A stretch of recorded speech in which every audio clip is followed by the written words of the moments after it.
오늘 말씀은 요한복음 7장 1절에서 9절 말씀을 보도록 하겠습니다.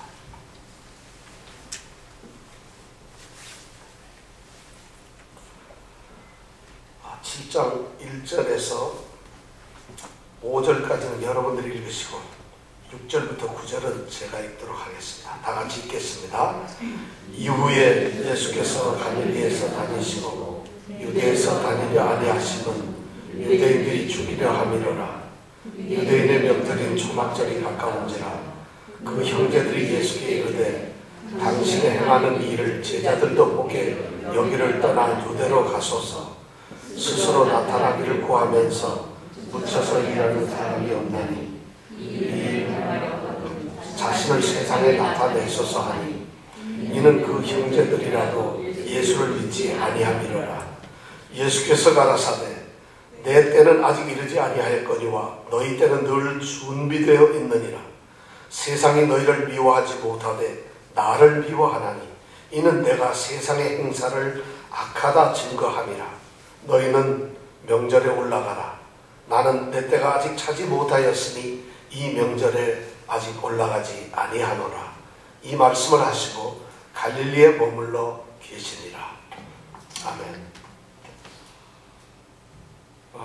우리가 지난 한 여러 주간 동안에는 요한복음 6장 말씀을 생각했습니다. 요한복음 6장의 말씀의 핵심은 오병이어로 5,000명을 먹이신 우리 예수님께서 오병이어의 표적의 핵심적인 내용이 예수님 자신이 생명의 떡이라고 하는 것을 말씀하시기 위해서 그 기적을 행하셨다는 것입니다. 그래서 우리는 6장에서 생명의 떡이신 예수님에 대해서 정말 많은 말씀을 깨닫고 또 생명의 떡으로 또 생명의 음료로서 먹고 마시는 예수님을 우리가 생각을 했습니다. 오늘 7장 말씀은 이제 그 다음에 이어서 오늘 말씀 7장 전체적으로는 한마디로 이런 내용들입니다.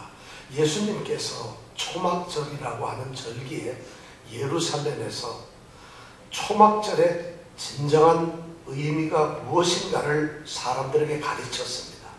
그런데 예루살렘에서 그 말씀을 듣는 수많은 무리들이 그 예수님의 말씀과 대적하는 이런 내용들이 7장에 기록되어 있습니다. 특별히 그 예수님을 대적하는 사람들이 어떤 사람들이었느냐면 예수님과 피를 나눈 형제들이었고 또 예수님과 같은 동족인 유대인이며 관원들이었고 또 대제사장과 서기관과 바리새인들이었고 그들 밑에서 일하며 그들을 섬기는 그들의 종들이었고 또 예루살렘에 모여있는 수많은 무리들이었습니다. 그러니까 이렇게 따지고 보니까 어느 한 사람도 예수님을 대적하지 않은 사람들이 없습니다. 바로 이 7장 얘기는 초막절에 예수님께서 초막절의 의미를 가르쳐 주시는데 그 핵심적인 내용이 목마른 자는 내게 와라. 내가 마실 물을 줄 것이라는 생수를 줄 것이라는 그 교훈에 대항해서 반항해서 예수님과 대적하는 그런 이야기들이 이제 7장에 기록되어 있습니다. 그 7장의 첫 번째가 바로 뭐냐면 오늘 이 말씀 읽은 말씀인데 1절부터 9절까지가 처음 예수님을 대적하는 자들이 누구냐 하면은 예수님의 형제들이라는 것입니다. 오늘 말씀해 보니까 예수님의 형제들이 예수님을 대적합니다. 여러분들 형제라고 하니까 예수님 우리가 예수님의 형제들 아니냐 결국 예수 믿는 사람들을 말하는구나 이렇게 생각을 하시면 오해입니다. 여기서 말하는 형제는 실제로 예수님의 육신을 가진 육신적인 한 가족의 형제들입니다. 예수님께서 형제가 있었을까요? 없었을까요? 여러분 있었을까요? 없었을까요? 예수님의 형제가 성경에 나타난 기록을 보면 4명이나 있었습니다. 그 이름이 야고보, 요셉, 시몬, 유다라고 하는 이름이 밝혀진 형제가 4명이나 있었습니다. 이 사람들이 예수를 믿지 않는다는 것입니다. 그래서 예수님을 오늘 대적하고 있다는 말씀이 오늘 말씀입니다. 예수님에게는 자매들도 있었어요. 아마 배다른 형제 자매들이 예수님께는 있었던 것 같습니다. 그런데 이 사람들이 바로 예수님과 불편한 관계에 있었습니다. 형제는 우리 가정의 날이고 또 어버이 주일인데 가정에서 화목한 것이 얼마나 중요하겠습니까? 그런데 예수님의 형제들은 예수님이 불편했어요. 왜냐하면 예수님께서 집에서 편안하게 계시는 것이 아니라 갈릴리 온 땅을 다니시면서 이상한 말씀을 하시는 거예요. 이상한 행동을 하는 거죠. 그러니까 사람들이 이게 요셉의 아들인데 귀신이 들렸구나, 미쳤구나, 이렇게 사람들이 손가락질을 합니다. 동네 창피했어요. 그러니까 형제들이 예수님을 끌고 집에 왔다 하는 이런 내용도 성경에 보면 있습니다. 여러분 몰랐죠? 예수님은 환영만 받고 모든 사람들이 좋아하는 줄 알았죠. 참말이에요. 예수님에게는 그런 가슴 아픈 가정사가 있었다는 얘기예요. 그런 형제 자매들의 이야기가 있었다는 것이에요. 오늘 내용이 바로 그런 내용인데, 예수님께서 이제 갈릴리에서 오병이어의 기적, 6장에 있는 기적을 하시고 난 이후에 6개월 동안 정도를 지금 갈릴리에서 이제 다니시면서 하나님 나라의 복음을 전하시고 기적도 행하시고 사람들을 가르치는 일을 행하셨습니다. 이렇게 갈릴리에만 계셨는데 왜 갈릴리에만 계셨을까요? 예수님이 좀 예루살렘에도 가고 유대 땅도 갈 수 있었을 텐데 갈릴리에만 머물러 계셨다는 것이에요. 그 이유를 1절에서 이렇게 기록을 하고 있습니다. 이후에 예수께서 갈릴리에 다니시고 유대에서 다니지 아니하심은 이유가 뭐죠? 왜냐하면 유대인들이 죽이려 합니다. 유대인들이 예수님을 죽이기 위해서 잡아서 죽이려고 치밀하게 쫓아다니면서 아주 축적을 하고 있다. 찾아다닙니다. 왜 그들은 예수님을 죽이려고 했을까? 예수님이 도대체 무슨 죄를 저질러서 그들이 예수님을 죽이려고 했을까요? 그 해답이 바로 우리는 5장에서 발견할 수가 있습니다. 요한복음 5장에 보면 우리는 예수님께서 예루살렘 성전 바로 옆에 있는 베데스다 연못가에서 38년 된 병자를 고치신 것을 기억합니다. 여러분 다 우리가 같이 배웠죠. 근데 38년 된 병자를 고쳤는데 그날이 공교롭게도 안식일이었습니다. 그러니까 유대인들이 또 이 제사장들이 아니 하나님의 말씀을 전한다는 자가 하나님의 율법 안에 있는 안식일을 어겨가면서 일을 한다고 힐라를 합니다. 거기에 예수님께서 안식일의 주인은 나라고 얘기를 하시면서 예수님께서는 더 나아가서 안식일을 어겼을 뿐만 아니라 무슨 말씀을 하시는가 하면은 내 아버지께서 일을 하시니까 이제라도 나도 일을 한다. 그러면서 하나님을 자기의 아버지라고 이야기를 합니다. 유대인들이 까무라칠 지경이 되어버렸어요. 왜냐하면은 그들에게 있어서 하나님은 감히 접근할 수 없는 전능하시고 위대하신 거룩하신 존재인데 이 사람이 자기가 하나님의 아들이라는 것이 하나님이 자기의 친아버지라고 하나님을 참남하게 망명되게 말하고 있는 것이 그러니까 이것이 그들의 율법과 종교에 어긋났기 때문에 이 유대인들이 예수님을 죽이기 위해서 그래서 예수님은 그 죽음을 피해서 그 살해 위협을 피해서 갈릴리 오셨던 것이에요. 그래서 6개월 동안 이제 오병이어의 기적도 하시면서 가엾은 갈릴리의 사람들에게 하나님의 나라를 전파하셨습니다. 그런데 문제가 생겼어요. 유대인의 명절인 초막절이 다가왔습니다. 이 초막절은 유대인의 3대 절기 중에 하나입니다. 유대인들은 절기를 지킬 때마다 이 3대 절기에는 예루살렘 성전에 가서 하나님께 예배를 하는 이런 순례의 길을 떠났습니다. 그러니까 명절이 되고 오순절, 이 초막절이라고 하는 너무 중요한 중대한 이런 절기가 되니까 예수님도 형제들도 가족들도 예루살렘에 올라가야 될 이런 형편이 된 것입니다. 그래서 이 형제들이 예수님께 말씀을 하는 것이 바로 3절 4절의 말씀입니다. 자, 3절 4절 말씀 한 번 더 같이 읽어볼까요? 시작. 그 형제들이 예수께 이르되 당신의 행하는 일을 제자들도 보게 여기를 떠나 유대로 가소서. 스스로 나타나기를 구하면서 묻혀서 일하는 사람이 없나니 이 일을 행하려 하거든 자신을 세상에 나타내소서 하니. 자, 토막절이니까 하나님께 경배하기 위해서 순례의 길을 가라는 이런 내용이 아니라 무슨 얘기냐면은 이것을 떠나서 좀 예루살렘에 가서 당신의 일을 하라는 것이죠. 우리 성경으로 이렇게 번역이 되어 있습니다. 이곳을 떠나 유대로 가십시오. 그래서 형님이 하는 일을 형님의 제자들도 좀 보게 하십시오.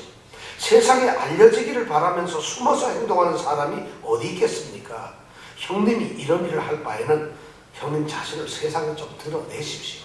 이렇게 우리 성경에는 이야기를 하고 있어요. 이 말씀이 뭐예요? 제자들이, 예수님의 형제들이 예수님께 지금 순례를 가자는 것이 아니라 예수님을 조롱을 하고 있습니다. 우리 형이, 당신이 자신이 메시아라는 것을 세상에 알려야 한다면 메시아처럼 행동하고 그런 일을 이 땅에서 지금 하고 있다면 기적도 행하고 하나님의 나를 가르치고 있는 메시아라고 한다면, 아니 메시아인지 어떤지 모르지만 메시아처럼 행동을 하고 있다면, 그렇다면 세상에 알려야 될 것이 아니냐? 왜 이렇게 촌구석에 막혀서 무명의 존재처럼 알지도 못하는 이런 곳에 지금 머물러 있느냐? 왜 갈릴리에 있느냐는 것이. 자, 그 사람들이 그래서 예수님대로 예루살렘에 이제 가가지고 놀라운 기적들을 예루살렘에 있는 형제들 많은 사람들한테 좀 보여가지고 내가 메시아다, 나의 신분을 갖다가 입증을 시켜라. 그리고 세상으로 하여금 야 정말 예수는 메시아라고 하는 것을 알리라는 것이. 이 형제들은 자신을 세상에 드러내는 그런 방식으로 하나님의 일을 하라고 지금 말을 하고 있습니다. 이왕이면 큰 도시에서 많은 사람들 앞에서 기적을 행해서 더 많은 사람들이 당신을 알도록 하라, 당신을 깨닫도록 하고 당신을 보게 하라는 것이. 그렇게 해서 유명해지면 당신도 좋고, 그리고 우리도 당신을 통해서 형님 당신 덕에 좀 한번 잘 살아보자, 그래서 당신에게 좀 혜택을 입어보자는 거지. 당신 때문에 이 나라도 잘 되고 당신이 메시아라면 그렇게 해서 나라를 구원하고 정치적으로, 경제적으로, 사회적으로 얼마나 성공을 하겠느냐는 것이. 그것을 지금 이 형제들이 요구하고 있어요. 여러분, 이것이 뭐가 잘못됐나요? 세상적으로 보면 이것은 잘못된 것이 하나도 없습니다. 자신을 증명하고 드러내고 그리고 알게 하기 위해서 사람들 많은 곳에 가가지고 사람들에게 호응과 찬사, 그리고 사람들의 인기 이런 것을 받아가고 그리고 신뢰를 얻어서 더군다나 거기 있는 제자들까지 격려를 할 수 있다면 무엇이 나쁘겠느냐는 거죠. 그래서 예수님께 이 제자들이 그것을, 이 형제들이 예수님 빨리, 형이요 당신 빨리 예루살렘으로 가라 이런 거지. 전혀 나쁠 것이 없는 것 같아요. 그런데 이 사도 요한은 그러한 동생들이, 바로 형제들이 예수님을 믿지 아니하는 까닭에 바로 그런 말을 한다고 기록을 하고 있습니다. 5절에 보니까 그렇게 기록을 해놓고 있어요. 이는 그 형제들이라도 예수를 믿지 아니합니다. 그들이 이렇게 떠들어대고 말하고 예수님께 주장하는 것은 예수를 믿지 않기 때문에 그렇다는 것이. 여러분, 납득이 안 가잖아요. 왜 예수를 믿지 않는 것이고 계시? 그런 말을 하는 것이 믿음이 없는 사람들이 하는 모습이라는 것이. 예수님을 이용해서 자신들의 이익을 챙기려고 하는 것은 예수님을 믿는 것이 아니라는 것이에요. 예수님께 자신을 증명하고 자랑하고 인기를 얻어서 하나님의 일을 좀 효과적으로 해라, 그렇게 얘기를 하면서 하나님의 아들이신 예수를 좀 나타내어라, 이렇게 하라는 것이, 그것은 지금 오늘 말씀에 보면은 하나님을 모르는 짓이에요. 하나님의 아들 예수를 알지 못하고 믿지 않는 그런 행동의 모습이 바로 그런 것이라는 거죠. 그렇다면 우리는 이때까지 믿음을 잘못 우리는 믿음을 가지고 있었어요. 정말 그런 것 같아요. 우리의 생각은, 우리가 신앙생활하면서 가져왔던 우리의 생각은 이 말씀 앞에서 송두리째 깨어져 버리고 맙니다. 우리가 했던 모든 것이 예수 안에서 우리가 얼마나 자랑을 하는데 그것이 모두 아니라는 것처럼 지금 들리고 있어요. 실제로 예수님의 삶은 자신을 입증하고 자랑하고 드러내는 그런 방식을 거부해 버리셨어요. 예수님은 그렇게 사셨어요. 오히려 낮아지시고 겸손해서 섬기셔서 결국엔 어떻게 됐어요? 십자가를 지시고 죽으셨어요. 이것이 예수님의 삶이었다는 것이에요. 예수님께서 세상의 인기를 얻기 위해서, 세상의 이름을 내고 인정을 받기 위해서 십자가를 지신 것이 아닙니다. 그렇다면 도대체 뭘까요? 한 번은 예수님께서 아주 사역하기 초기죠. 마태복음 4장에 보면 예수님이 40일 동안 광야에서 금식을 하셨어요. 그런데 사탄이, 마귀가 예수님을 이끌고 예루살렘 성전으로 데려가서 예수님을 유혹합니다. 중요한 유혹을 합니다. 이 돌들로 떡을 만들어서 먹어봐라. 네가 하나님의 아들 말 거 아니냐. 또 그리고 뭘 하냐. 성전에서 뛰어내려봐라. 그럼 하나님의 천사들이 내려와서 너를 붙들 것 아니냐. 받들 거 아니냐. 이렇게 사탄이 요구를 합니다. 당신을 증명해봐라. 네 자신이 하나님의 아들이라는 것을 증명하고 과시해라. 그래서 하나님의 능력을 나타내어라. 그래서 하나님의 일을 해라. 이렇게 사탄은 유혹을 하고 시험을 합니다. 그런데 예수님께서 그 시험을 거절해버리셨어요. 그 시험을 거부를 하시고 오히려 정반대의 길을 가셨어요. 그 길이 바로 성경의 길이고 십자가의 길이셨어요. 도대체 우리하고 생각이 너무 달라요. 왜 이런 일이 있을까요? 왜 도대체 예수님은 이렇게 했을까요? 왜 제가 형제들의 말이 틀렸을까요? 대답은 하나입니다. 그것이 하나님의 뜻이기 때문입니다. 그것이 하나님의 뜻이기 때문에 예수님은 이 땅에 하나님의 뜻을 이루시고 뜻을 행하시기 위해서 오신 것이지 자신을 증명하고 자신을 과시하고 자신을 알리시기 위해서 오신 분이 아니라는 것이에요. 그것이 예수님의 사명이었어요. 그렇다면 그것이 예수님의 모습이고 그것이 예수님의 삶이었다고 한다면 예수를 믿는 우리는, 성도들은 어떤 삶을 살아야 하는 걸까요? 우리에게는 어떤 삶이 모범으로 주어졌을까요? 성도들의 삶은 바로 예수 그리스도의 삶이 아니겠습니까? 예수 그리스도께서 십자가의 원리로서 세상을 사셨다면 우리도 마땅히 십자가의 원리로 살아야 한다는 것입니다. 예수님의 삶이 우리 삶 속에서 드러나는 것입니다. 내가 살지만 내 삶의 모습이, 성도들의 모습이 예수님의 삶의 향기를 드러내는 그런 방식으로 살아야 된다는 것이 바로 우리 성도들의 삶입니다.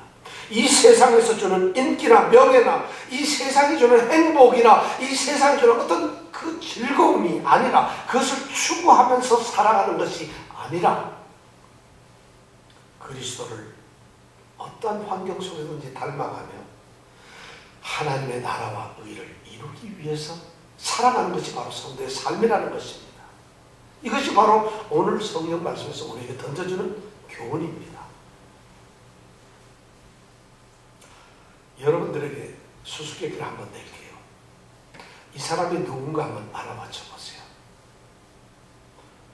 오늘 알아맞히는 분은 아주 좋은 선물을 드리겠습니다. 자, 이 사람은 절대 화려한 옷을 입어서는 안 되는 사람입니다. 이 사람은 음악을 전공한 사람인데 무대 위에 올라갑니다. 공연 중에도 그는 무대 위에 있지만 그 모습을 드러내지 않고 침묵을 해야 되는 무대 위에 유령과 같은 존재입니다. 자신의 존재를 연주자나 관객이 깨닫지 못하도록, 인지하지 못하도록 그렇게 행동하는 것이 그 사람이 가장 자기 역할을 잘 하는 것입니다. 그림자처럼 연주자의 뒤를 따라서 조용히 무대에 올라갑니다. 공연이 끝날 때까지 청중들이 전혀 자기를 알아채지 못하도록 해야 되고, 공연이 끝난 후에 청중의 박수 갈채가 쏟아질 때에도 박수에 담례해서는 안 되고 오히려 몸을 숨겨야 하는 그런 존재입니다. 이 사람이 누굴까요? 네, 페이지 터너. 혹시 여러분 페이지 터너가 뭔지 아세요? 페이지 터너가 뭔지 아세요? 우리 한국말로 하면 재밌는 말로 넘순이라고 합니다. 넘순이, 넘돌이. 피아노 칠 때 옆에 서가지고 악보 넘겨주는 사람. 한국에서는 넘순이 또는 뭐 남자가 넘기면 넘돌이라고 그러는데, 이 사람들이 일당 얼마 받는 줄 압니까? 한국에서 3만 원, 5만 원 받습니다. 우리 돈은 30불, 50불이나 받을까 합니다. 그러면서 이 사람들이 살아가는 거예요. 이 사람들이 하는 역할이 뭐예요? 공연 기간 동안 내내 공연이 시작되면, 연주가 되면 긴장을 해야 돼요. 그래서 연주자가 언제 원하는가 그 시점에 뭘 해야 돼요? 악보를 넘겨줘야 돼요. 그 다음에 연주가 되는 그 모든 음을 다 들어야 돼요. 악보를 따라가야 돼요. 연주자는 연주를 하기 때문에 악보를 보지만 이 페이지를 넘기는 사람은 끝까지 그 악보를 그대로 따라가야 돼요. 음을 들어가면서. 그러면서 연주자의 행동 하나하나 그 모습에 전부 집중을 하고 있어요. 연주자를 방해했다가는 큰일 납니다. 그런 악보라도 혹시 바닥에 떨어뜨렸다가는 끝이에요. 끝. 그리고 제때 넘겨야 되는데 좀 어묵거리다 못 넘겼어요. 이거 큰일 납니다. 오죽하면은 블라드미르 호로비츠 그 사람이 이런 말을 했어요. 악보를 넘기는 사람이 연주 전체를 망칠 수가 있다. 그래서 이거 보면 유명한 이 스승의 연주에 자기가 아끼는 제자들이 하거나 또는 제자들이 연주회 공연을 시작할 때 은퇴한 유명한 스승이 그것을 일부러 악보를 넘겨줍니다. 자, 공연이 끝날 때까지 이 아무도 알아주지 않는 이것이 바로 미미한 존재. 이 사람들이 바로 뭐냐면 넘수, 페이지 터너들이라는 거예요. 알아주지 않지만 보이지 않는 곳에서 헌신하는 사람. 화려하지도 주목받지도 않지만은 자신의 자리에서 최선을 다하는 사람. 우리가 들려줄 수 있는 모든 소리에 귀를 기울이고 그 소리를 경청하는 사람. 이런 사람이 바로 페이지 터너예요. 미미하고 보잘것없는 사람. 어쩌면 우리 인생에 있어서 행복을 가져다 주는 사람들은 화려한 스포트라이트를 받아가면서 화려하게 등장하고 사람들의 찬사를 받는 그런 사람들이 아니라 오히려 우리 곁에서 남을 위해 헌신하는, 자기 자리를 지킬 줄 아는 이런 페이지 터너 같은 사람이 아닐까요? 어쩌면은 오늘 말씀에 바로 그런 사람을 예수님은 생각하고 있는지 모르겠어요. 정말 자신의 섬김의 자리에서, 예를 들어서 전부 다 그렇다고 해서 우리 보고 페이지 터너 되라는 건 아니에요.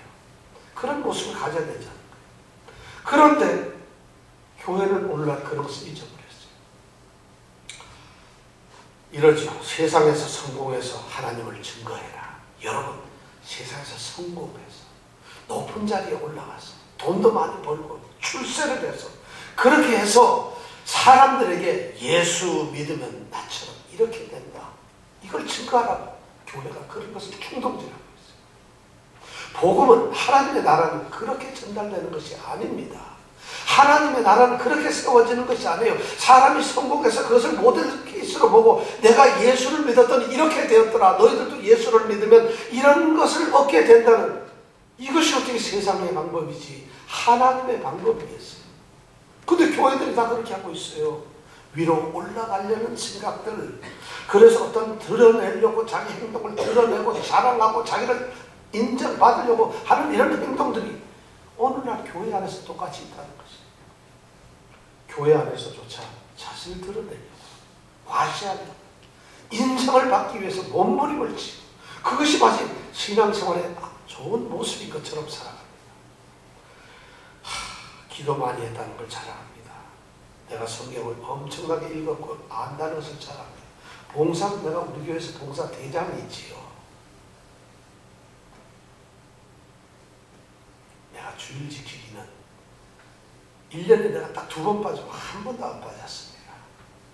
이런 사람들. 내가 교회에서 장로입니다. 목사입니다. 내가 목사랍니다. 교회 당회장 목사예요. 자신을 자랑하고 과시하는 수단으로 세상에 이런 것이 교회 안에서 있고 말았어요.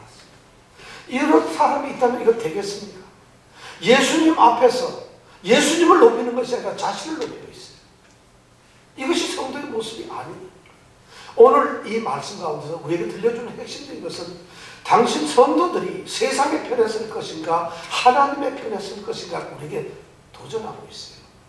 예수님의 형제들처럼 자신을 자랑하고 과시하고 인정받기 위해서 모든 것을 이용하고 활용하고 그것을 쫓아가는 그런 삶을 살 것인가, 아니면 예수님의 삶처럼 자신의 명상과 자랑, 그런 것은 아주 완전히 무시한 채 오직 하나님의 뜻을 이루기 위해서 살아가는 헌신의 삶을 살 것인가. 이것이 성도들에게 주어지는 두 가지 길이에요. 근데 이 길을 어떻게 할 것이냐, 어떻게 이 길을 이루어갈 것이냐, 이 길을 가게 하기 위해서는 중요한 두 가지 방법이 있다고 분명하게 오늘 성경은 얘기하고 있습니다. 그 말씀이 바로 6절부터 8절 말씀까지 나옵니다. 예수님께서 어떻게 살아야 할 것이냐, 형제들에게 말하고 있어요. 예수님을 대적하고 예수님을 조롱하는 형제들에게 어떻게 살아야 하는가를 말씀하고 있습니다. 6절에서 8절 우리 한 목소리로 읽어보겠습니다. 시작.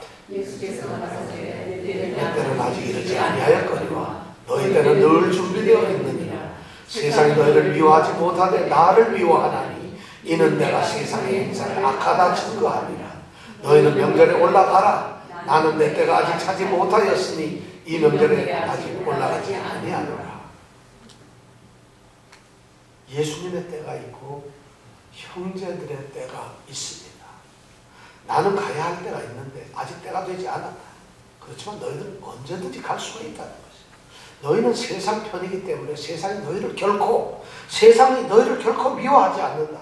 그렇지만 세상은 나를 미워한다. 왜냐하면 세상이 하는 꼬라지가, 하는 짓이 옳지 않다고 내가 얘기를 했기 때문에, 악하다고 얘기했기 때문에 나를 미워한다.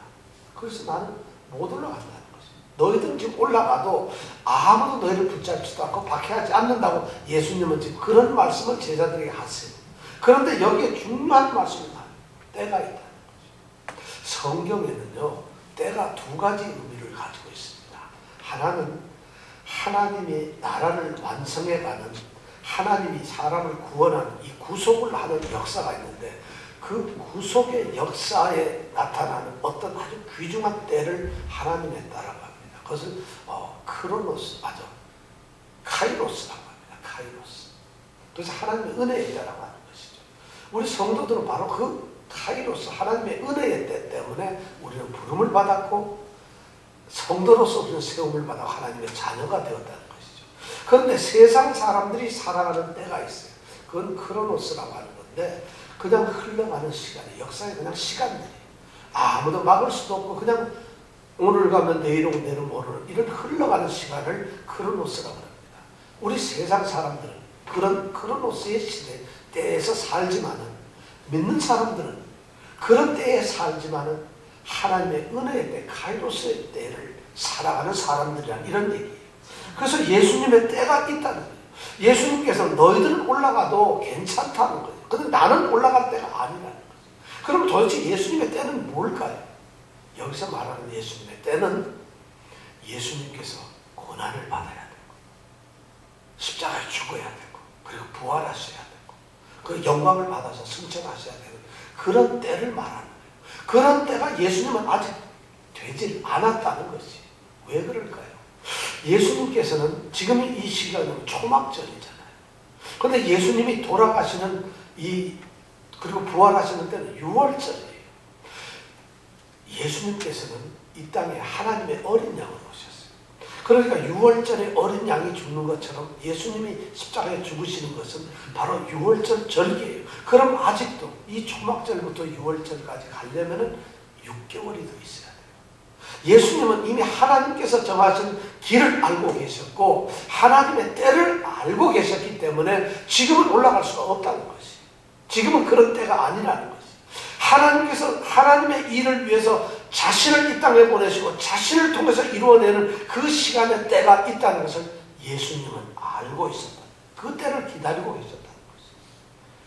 예수님은 예수님의 때를 살지만 형제들은 세상의 때를 살고 있었습니다.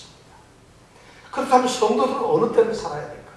바로 세상의 편이 아니고 하나님의 편으로서 성도들이 살아간다면 세상의 인기와 세상의 명예와 세상의 성공과 세상의 어떤 명성을 그것을 얻기 위해서 살아가는 삶이 아니고 우리가 섬기는 삶을 산다면 우리는 세상의 때가 아니라 하나님의 때를 기다리며 살아가는 것이 우리의 삶이라는 것이죠.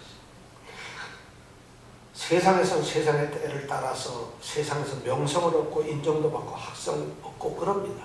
그런데 그렇게 하려다가 보니까 세상의 때를 맞추려다가 보니까 우리가 헉헉거려요. 그 때가 좀 늦어지면 왠지 모르게 그 사람은 좀 처지는 것 같고 그 때가 남들보다도 좀 일치하지 못하면 나는 남들보다 좀 못한 사회적으로 좀 낙오자 같은 것 같고, 그러니까 초조하고 불안하고 근심하게 되죠.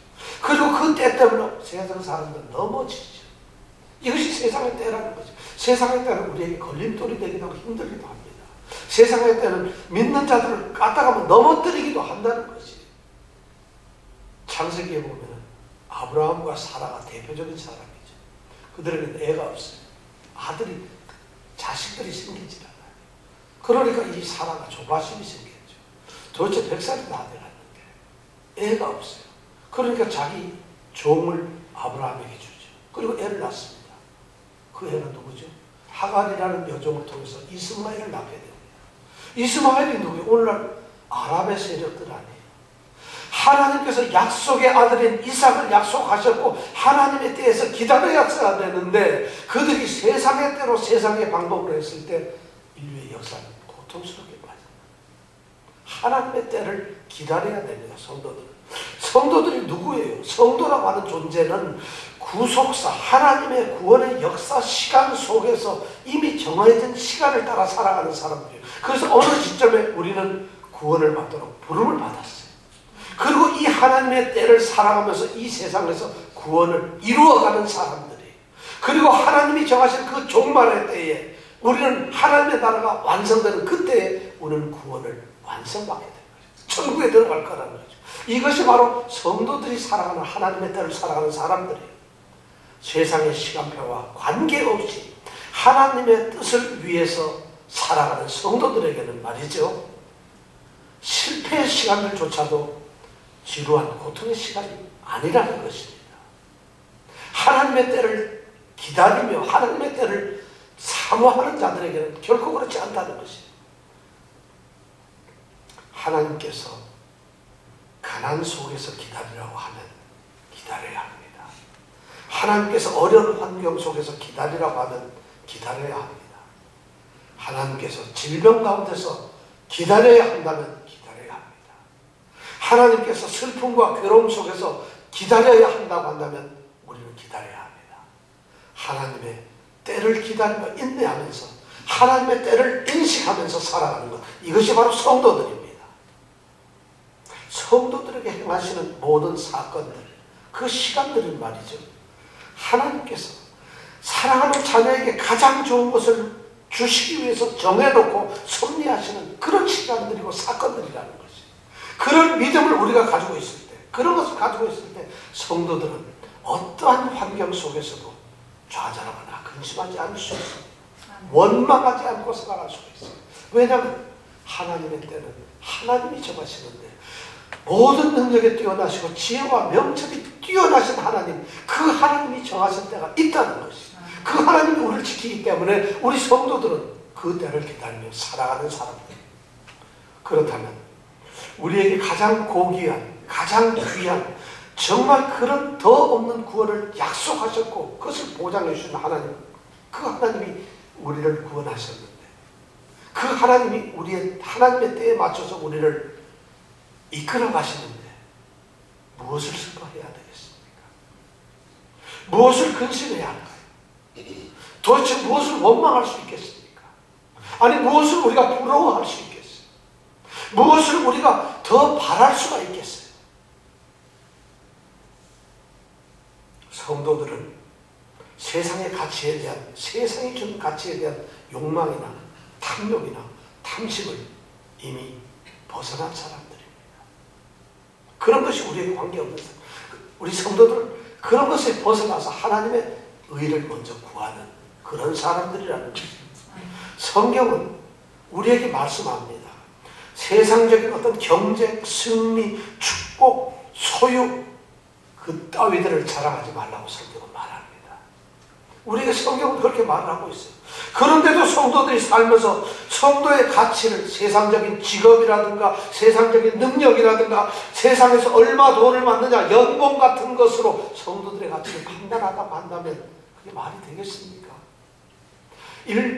주급 400불을 받는 하나님을 믿는 성도가 주급 20만 불을 받는 CEO하고 비교했을 때 왜 그 사람이 인생의 가치가 덜하다고 생각을 해야 됩니까?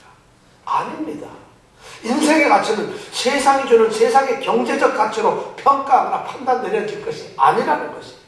우리에게 주신 이 생명 가운데 사는 성도들은, 우리 성도들의 가장 귀한 가치는 믿음이에요. 구원이라는 것이에요. 이것이 우리의 가치를 평가하고 판단하는 것이지, 세상에서 주는 경제적 가치, 그 자유시장 경제 안에서 누가 얼마를 받기 때문에 그 사람이 그것이 평가가 되는 것이 아니에요. 저는 주급 400불을 받는 낼감에서 일하는 우리 성도님이 주급 100만 불을 받는, 그래서 연봉 5,200만 불을 받는 CEO보다도 더 훌륭하다고 생각합니다. 그 인생이 더 가치 있다고 생각합니다. 그런데 교회에서조차 이런 것을 모르고 있어요. 세상적 기준이 교회에서조차 들어왔어요. 교회를 다니면서 교회가 얼마나 큰지, 사람들이 얼마나 모이는지, 우리 성가대가 얼마나 좋은가, 헌금이 얼마나 거쳐 나오는가, 우리 교회에 어떤 사람들이 있는가, 아니 우리 목사님이 얼마나 유명한데, 이런 것이 교회를 평가하고 성도들의 자랑거리가 되고 성도들을 판단하는 기준이 되어버리고 만나 교회 평가의 기준이 되고 있다는 것이. 그것은 뭘까요? 그것이 어쩌면 그것은 형님 되는 예수님의 능력을 상품화해서 인기도 없고 권력도 없고 돈도 벌려는 예수님의 동생들과 뭐가 다르겠어요?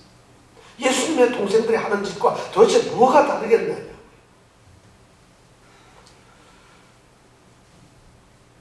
바로 그런 사람들을 향해서 오늘 성경 말씀은 이야기를 합니다.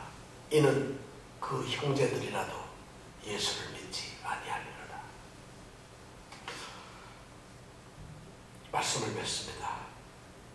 우리 성도들은 하나님의 때에 부르심을 받은 하나님의 사람들입니다. 구원을 받은 사람들. 우리는 세상 방식에 의해서 절대 조정되거나 평가될 사람들이 아닙니다. 우리는 예수님의 삶을 본받아가면서 우리의 삶 속에서 하나님의 뜻이 이루어지는 그 하나님의 때를 기다리면서 참으면서 예수를 닮아가는 사람들입니다. 이것이 우리의 꿈입니다. 이런 사람이 있을 때 세상은 이겨내지 못합니다. 그런 사람이 있을 때 세상에서 결코 그 사람은 버려지지도 않습니다. 왜냐하면 하나님이 붙들고 계시기 때문에. 이 은혜가, 이 축복이 정말 우리에게 있길 원합니다. 여러분들 세상 편에 서지 말고 하나님 편에 서십시오. 기도하겠습니다. 세상의 방식으로 살아가라고 세상은 우리를 유혹하고 마귀는 우리를 협박하고 또 우리의 동료들, 친구들, 사람들은 우리를 그렇게 몰아갑니다. 근데 성령님께서는 우리에게 음성을 들려주십니다. 하나님의 편에 서 있으라고. 오늘 우리는 우리의 삶의 길을 선택해야 합니다. 어디에 서야 할까요? 어디에 서는 것이 옳은 길일까요? 어디에 서는 것이 생명 있는 영생을 얻는 일일까요?